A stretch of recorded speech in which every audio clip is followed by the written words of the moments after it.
علیکم ورحمۃ اللہ وبرکاتہ۔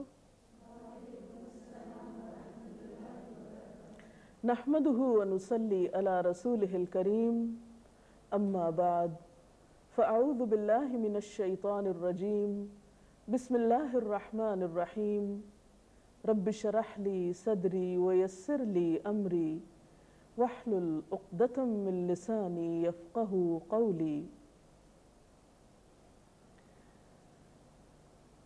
ہمارا آج کا موضوع گفتگو ہے روزہ کس لیے۔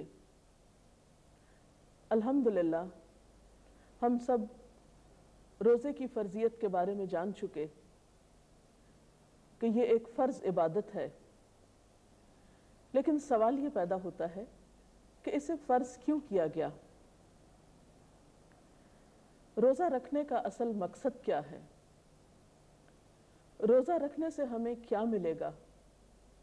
کیا حاصل ہوگا؟ کیا فائدہ ہوگا؟ اگر ہم ان سوالوں کے جواب کے لیے اپنے رب سے رجوع کرتے ہیں، کیونکہ روزہ اسی نے مقرر کیا ہے، روزہ رکھنے کا حکم اسی کی طرف سے ہمیں ملا ہے، تو اللہ سبحانہ وتعالیٰ فرماتے ہیں یا ایھا الذین آمنوا کتب علیکم الصیام کما کتب علی الذین من قبلکم لعلکم تتقون۔ اے لوگو جو ایمان لائے ہو، تم پر روزے فرض کیے گئے جیسے تم سے پہلے لوگوں پر فرض کیے گئے تھے، تاکہ تم میں تقوی پیدا ہو، تاکہ تم بچ جاؤ۔ تو گویا روزہ رکھنے کا اصل مقصد تقوی کا حصول ہے، لیکن سوال یہ پیدا ہوتا ہے کہ تقوی کیا ہے؟ تقوی کا لفظ عربی زبان کا لفظ ہے جس کا مطلب ہے بچنا۔ کس چیز سے بچنا؟ تقوی دراصل اللہ تعالیٰ کے ڈر اور اللہ تعالیٰ کی محبت میں ان کاموں سے بچنے کا نام ہے، ان باتوں سے بچنے کا نام ہے جو اس کو پسند نہ ہو۔ روزہ دراصل ہمارے اندر ایسی روحانی طاقت پیدا کرتا ہے کہ جس کے بعد ہم اس قابل ہوتے ہیں کہ ہم اللہ تعالیٰ کی ناراضگی کے کاموں سے بچ سکیں۔ یہ کس طرح ممکن ہوتا ہے؟ یہ اس طرح کہ روزہ میں جیسے ہمیں اس بات کا حکم دیا جاتا ہے کہ ہم صبح سے شام تک مخصوص اوقات میں کھانے پینے سے پرہیز کریں۔ کھانا پینا ایک جائز کام ہے، انسان کی ضرورت ہے، لیکن مثال کے طور پر اگر ایک انسان دن کے 12 گھنٹے کھانا پینا چھوڑ دیتا ہے اور جب بھی وہ کھانے کے قریب آتا ہے یا کھانا اس کو نظر آتا ہے اور اس کا دل بھی چاہتا ہے تو وہ اپنے آپ کو روک لیتا ہے، بچا لیتا ہے۔ مثلا ایک شخص شدید پیاسا ہے، تنہا ہے، کوئی اس کے آس پاس نہیں، لیکن اور پانی بھی موجود ہے، لیکن وہ پانی کے ہوتے ہوئے اور پانی کی ضرورت محسوس کرتے ہوئے بھی پانی سے بچتا ہے، حتیٰ کہ وضو کرتے ہوئے بھی ایک قطرہ پانی کا اپنے حلق سے نیچے نہیں جانے دیتا، اور ایسا دن میں کئی بار ہوتا ہے۔ ایک شخص بھوکا ہے، کھانا موجود ہے، کوئی دیکھ نہیں رہا، صرف اس کو اس بات کا احساس ہے کہ میرا رب مجھ کو دیکھ رہا ہے۔ دن میں بار بار اس احساس کا پیدا ہونا کہ میرا رب مجھ کو دیکھ رہا ہے، اور اس احساس کے تحت جائز اور حلال چیزوں سے بچ جانا، رک جانا، اسی کا نام تقوی ہے۔ روزہ دراصل ہمارے اندر اسی چیز کی پریکٹس اور اسی چیز کی ایکسرسائز کراتا ہے، اور یوں ہم بچنے کی عادت سیکھ لیتے ہیں۔ اسی طرح روزے کی حالت میں کچھ اور چیزوں سے بچنے کے لیے بھی کہا گیا، اور وہ بھی جائز اور حلال ہیں۔